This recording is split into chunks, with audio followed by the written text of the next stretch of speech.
Hello दोस्तों, नमस्कार। आज हम डिस्कस करने वाले थे क्वेश्चन नंबर 3। भारत के जनजातीय समुदायों की विविधता को देखते हुए किस विशेष संदर्भों के अंतर्गत उन्हें एकल श्रेणी में माना जाना चाहिए। ठीक है, ये क्वेश्चन हो गया आपका। ये हो गया आपका क्वेश्चन। क्वेश्चन के बाद बढ़ेंगे आगे। क्वेश्चन के आगे बढ़ेंगे, देखेंगे आंसर। देखते हैं आंसर क्या है।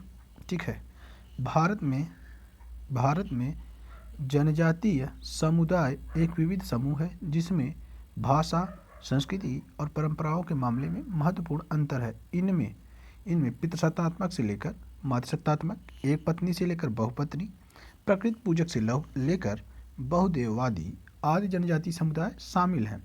उदाहरण के लिए टोडा में बहुपत्नी की प्रथा है, खासी में मातृसत्तात्मक जनजाति है, संथाल समाज के मुख्य धारा में घुल मिल गए हैं। ये घुतमित हो गया है। संथाल समाज के मुख्य धारा में घुल मिल गए हैं, जबकि जारवा अभी भी पूरी तरह से अलग थलग जनजाति हैं। फिर भी कुछ संदर्भों में इन्हें एक इकाई माना जा सकता है। पहला, सामाजिक पहलू के अंतर्गत, जैसे अंतर्विवाह। जनजाति लोग अपने समूह के बाहर विवाह नहीं करते। ठीक है, इससे इनकी अलग पहचान बनी रहती है, पहली बात। नेक्स्ट देखते हैं।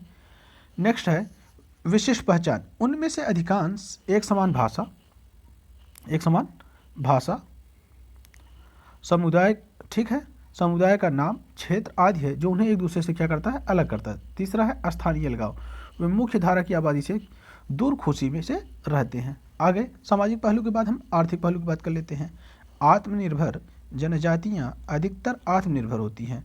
ठीक है, और उनके पास बाजार की शक्तियों के प्रभाव से बाहर अपनी आवश्यकताओं की पूर्ति सुनिश्चित करने की क्या होती है, उनकी खुद की एक अपनी प्रणाली होती है। फिर दूसरी बात है वनों पर निर्भरता इनकी। ये जो जनजातियों की जीवन शैली है वो वनों से जुड़ी हुई है। ठीक है, ये जनजातियां अपने जीवन और आजीविका के लिए किस पर निर्भर होते हैं, वनों पर। फिर इसके बाद तीसरा है अभाव। भारत में जनजातीय समुदाय आमतौर पर शिक्षा, स्वास्थ्य, देखभाल और अन्य बुनियादी सेवाओं तक पहुंच के मामले में गैर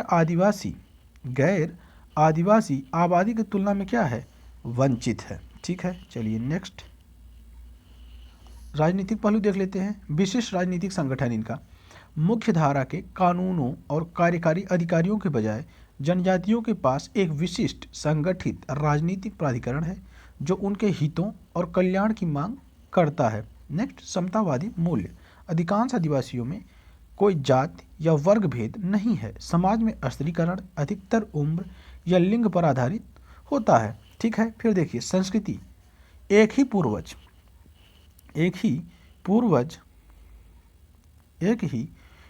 की पूजा। किसी भी जनजाति सदस्य के आमतौर पर एक ही पूर्वज की पूजा करते हैं। उनमें प्रकृति पूजा करना भी एक सामान्य प्रथा है। जनजातियां अपने विशिष्ट अनुष्ठान, त्योहार, व्यंजन इत्यादि होते हैं। आगे देखते हैं कानून और नियम की बात कर लेते हैं। देश के कानून और नियम से अलग अलग जनजातियों के बीच विविधता होने के बावजूद उनमें एसटी अर्थात अनुसूचित जनजाति की एक श्रेणी में वर्गीकृत करते हैं, एकता के प्रतीक है। ठीक है, दूसरा प्रत्येक जनजाति की अपनी विशेषताएं होती हैं जो उसे अन्य जनजातियों से अलग करती हैं। भारत में जनजातीय समुदायों के बीच विविधता को पहचानना महत्वपूर्ण है। उनकी समग्र सामाजिक, आर्थिक और राजनीतिक स्थिति, साथ ही साथ राज्य और अन्य गैर आदिवासी समूहों के साथ उनके संबंधों में से संबंधित मुद्दों को संबोधित करने के लिए उन्हें कुछ सामान्य विशेषताओं के साथ एक इकाई के रूप में देखने की आवश्यकता है। ठीक है, ये हो गया आपका पूरा आंसर। ठीक है, क्वेश्चन नंबर 3 का। नेक्स्ट क्वेश्चन देखते हैं। चौथा, भारतीय समाज में जाति, क्षेत्र तथा धर्म के समानांतर पंथ की विशेषता की विवेचना कीजिए। किसकी, पंथ की। आइए देखते हैं पंथ की विशेषता। ठीक है, पंथ की विशेषता पहले लिखेंगे हम एक क्या, भूमिका। पंथ संप्रदाय आस्था का एक छोटा समूह है जो पारंपरिक धर्म का पालन करता है, लेकिन इसके अंतर्गत पारंपरिक धर्म के कुछ सिद्धांतों को जोड़कर कुछ विशिष्ट मान्यताओं का पालन भी किया जाता है। इसका तात्पर्य उन धार्मिक समूहों से है जिन्होंने स्वयं को एक स्थापित धर्म से अलग कर लिया है और अब स्वयं के नियमों का पालन करते हैं, जैसे ब्रह्म समाज, इस्कॉन आदि हिंदू धर्म के भीतर ही क्या है, संप्रदाय हैं। संप्रदाय प्राय अनिश्चितता के क्षणों में उभरते हैं और इस समाज के हाशिए पर मौजूद वर्गों को क्या करते हैं, आकर्षित करते हैं। ये सबसे बड़ी विशेषता है पंथ की। ठीक है, जाति की तुलना में पंथ का क्या महत्व है, इसे देख लेते हैं। जाति भारत के सामाजिक स्तरीकरण की एक प्रणाली है जो किसी व्यक्ति के जीवन के विभिन्न पहलुओं को प्रभावित करती है। ठीक है, फिर देखिए, एकजुट करने वाले कारक के रूप में संप्रदाय। उदाहरण के लिए बौद्ध धर्म और जैन धर्म की शुरुआत भारत में जाति व्यवस्था के दुष्प्रभावों के खिलाफ हुई थी। ठीक है, विभाजनकारी कारक के रूप में देखते हैं। विभाजनकारी कारक के रूप में संप्रदाय, एक जाति के रूप में ब्राह्मण उत्तरी भारत और दक्षिणी भारत के ब्राह्मणों के संप्रदायों में उपविभाजित हैं। फिर देखिए, क्षेत्र की तुलना में संप्रदाय का क्या महत्व है। भौगोलिक रूप से चयनित सांस्कृतिक उदाहरण। ठीक है, संस्कृति इनकी होती है, जो भौगोलिक रूप से जो चयनित है इनकी संस्कृति होती है। ठीक है, हर संप्रदाय की, जैसे शेख उत्तर भारतीय राज्यों में पाया जाने वाला एक मुस्लिम समुदाय है। उनके और भी उप संप्रदाय हैं, जैसे सिद्दीकी, फारूकी, उस्मानी, अब्बासी। ठीक है, फिर देखिए, राजनीतिक पहचान। उदाहरण के लिए कर्नाटक में लिंगायत क्षेत्रीय राजनीति पर भारी नियंत्रण रखते हैं। धर्म की तुलना में संप्रदाय का क्या महत्व है, ये भी देख लीजिए। पहला, मानदंडों का पालन। शिया और सुन्नी इस्लाम के भीतर संप्रदाय हैं और उनकी मस्जिदों, त्यौहार और रहने का तरीका भी क्या है, अलग अलग हैं। धर्म विभिन्न संप्रदायों के साथ समन्वयकारी हो सकता है, लेकिन संप्रदाय हमेशा एक ही मूल्य और संस्कृति के लिए भिन्न और विशिष्ट होता है। इस्कॉन एक ऐसा संप्रदाय है जो केवल भगवान कृष्ण की पूजा पर ध्यान केंद्रित करता है। ठीक है, संप्रदाय एक नया धर्म बन सकता है, याद रखिएगा, संप्रदाय एक नया धर्म बन सकता है।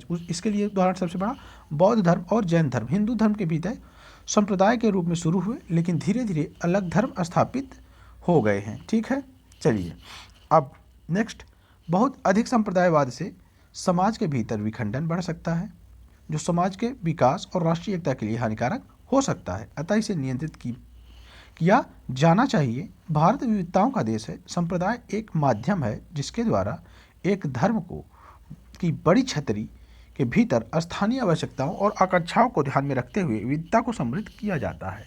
ये हो गया आपका निष्कर्ष। ठीक है, चलिए नेक्स्ट क्वेश्चन की तरफ बढ़ते हैं। पांचवा क्वेश्चन पढ़ लेते हैं। क्या सहिष्णुता, सम्मिलन एवं बहुलता मुख्य तत्व हैं जो धर्मनिरपेक्षता के भीतर के भारतीय रूप का निर्माण करते हैं? तर्कसंगत उत्तर दें। Are tolerance, inclusion and polarism the main elements the constitute the Indian form of secularism? Give the logical answer. उत्तर का अपने तर्क दीजिए। ठीक है, जो भी उत्तर दीजिए आप तर्क दीजिए, हाँ या ना जो भी है। चलिए बढ़ते हैं, देखते हैं क्या सही है। उत्तर देखते हैं। भारतीय धर्मनिरपेक्षता की विशेषता सभी धर्मों को समान रूप से मान्यता देना है। ठीक, अर्थात भारत का जो धर्मनिरपेक्षता है वह सर्वधर्म समभाव, ठीक है, पर आधारित है। धर्मनिरपेक्षता भारतीय संविधान की एक अनिवार्य विशेषता है। धर्मनिरपेक्ष शब्द की व्याख्या सर्वोच्च न्यायालय द्वारा किस मामले में की गई? सार्वभौमत्व मामले में की गई थी। इसका अर्थ है धार्मिक सहिष्णुता और सभी धार्मिक समूहों के साथ समान व्यवहार है। भारतीय समाज बहुधार्मिक, जाति, भाषाई, सांस्कृतिक होने के बावजूद भारतीय समाज द्वारा सहिष्णुता, सम्मिलन, आत्मसात और बहुलवाद जैसे मूल्यों को अपनाने के कारण धर्मनिरपेक्ष है। भारतीय धर्मनिरपेक्षता के प्रमुख तत्व के रूप में सहिष्णुता देखते हैं। सहिष्णुता समाज में भिन्न भिन्न विचारों, रीति रिवाजों, विश्वासों और जीवन शैली को फलने फूलने की अनुमति देती है। ठीक है, नेक्स्ट, सर्वधर्म समभाव का सिद्धांत भारत में प्राचीन काल से ही अन्य धर्मों और संस्कृति के प्रति सहिष्णुता की नींव रखी है। ठीक है, नेक्स्ट,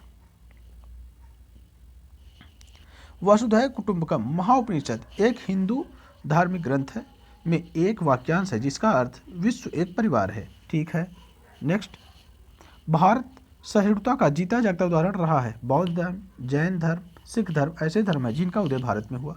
भारत वैश्विक स्तर पर अधिकांश प्रमुख धर्मों का क्या रहा है? घर है। भारत सदैव धर्मनिरपेक्षता का सिद्धांत कायम रहा है। संवैधानिक प्रावधान में क्या है? राज्य की कोई मान्यता प्राप्त धर्म नहीं है। भारत में राज्य का कोई धर्म नहीं है। ठीक है, राज्य के संविधान द्वारा गारंटीकृत मौलिक अधिकार अनुच्छेद 25 से 28, ठीक है, यह गारंटी देते हुए कि प्रत्येक व्यक्ति को किसी भी धर्म का पालन करने का अधिकार है, सभी धर्मों के प्रति राज्य की सहिष्णुता का प्रतिनिधित्व करता है। ठीक है, चलिए नेक्स्ट, भारतीय धर्मनिरपेक्षता के प्रमुख तत्व के रूप में बहुलवाद को देखते हैं। विभिन्न समूहों के बीच सांस्कृतिक विशेषताएं काफ़ी भिन्न होती हैं, लेकिन उन्हें एक दूसरे द्वारा स्वीकार किया जाता है। पहला, ईद जैसे त्यौहार पूरे भारत में समान उत्सव के साथ मनाया जाता है। ईसाई और इस्लाम जैसे धर्म आक्रमणकारियों द्वारा लाए गए थे, फिर भी वे अपनी विशिष्ट पहचान को खोए बिना शेष समाज के साथ सहअस्तित्व में रहते हैं। ठीक है। भारतीय निरपेक्षता के प्रमुख तत्व के रूप में सम्मिलन या आत्मसातीकरण वह प्रक्रिया है जिसके तहत अलग अलग जाति विरासत वाले व्यक्तियों या समूहों को किसी समाज के प्रमुख संस्कृति में समाहित किया जाता है। विविधता में एकता। भारत में आत्मसातीकरण को इस दृष्टिकोण से देखा जाता है कि विविधता एक शक्ति है तथा विभिन्न संस्कृतियों और परंपराओं को अपनाने से देश और अधिक एकजुट हो सकता है। ठीक है। नेक्स्ट, भारतीय संस्कृतियाँ में भिन्नताएं अपनी सहजता से एक साथ मिल जाती हैं कि विविधताओं के बावजूद कई समानताएं होती हैं जो भारतीय संस्कृति के एक समान विचार को क्या देती हैं, जन्म देती हैं। सूफी संतों का सभी भारतीयों द्वारा सम्मान किया जाता है, चाहे वे किसी भी धर्म के हों। ठीक है। नेक्स्ट, संस्कृत, आस्था और भाषा की बहुलता ही भारत की विशेषता बनाती है। बहुलवाद और सहिष्णुता भारतीय समाज के मूल दर्शन है। हमारे समाज की बहुलता सदियों से विचारों को आत्मसात करने से आई है। ये सभी मूल्य एक दूसरे के पूरक हैं और भारत के धर्मनिरपेक्षता के अनूठे मॉडल का पालन करने में सक्षम होने के लिए आवश्यक हैं। यह हो गया आपका उत्तर, यह हो गया आपका कंप्लीट उत्तर 5वें का भी। चलिए अब बता दें हम आपको नेक्स्ट जो टॉपिक होगा आपका, अगला टॉपिक जो होगा वो होगा भूगोल का। ठीक है।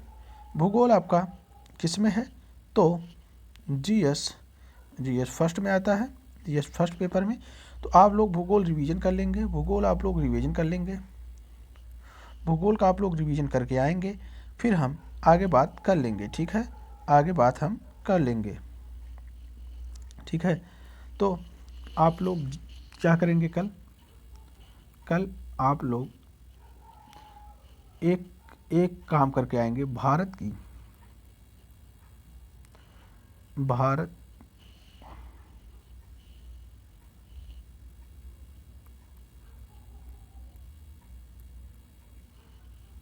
भौतिक विशेषताएं।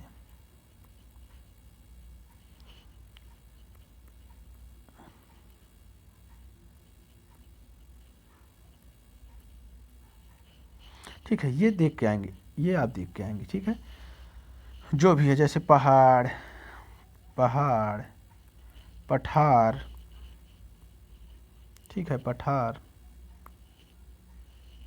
ये सारी चीज़ें आप देख के आएंगे। चलिए आज के लिए इतना ही रखते हैं, आज के लिए इतना ही। धन्यवाद हमारे साथ जुड़े रहने के लिए।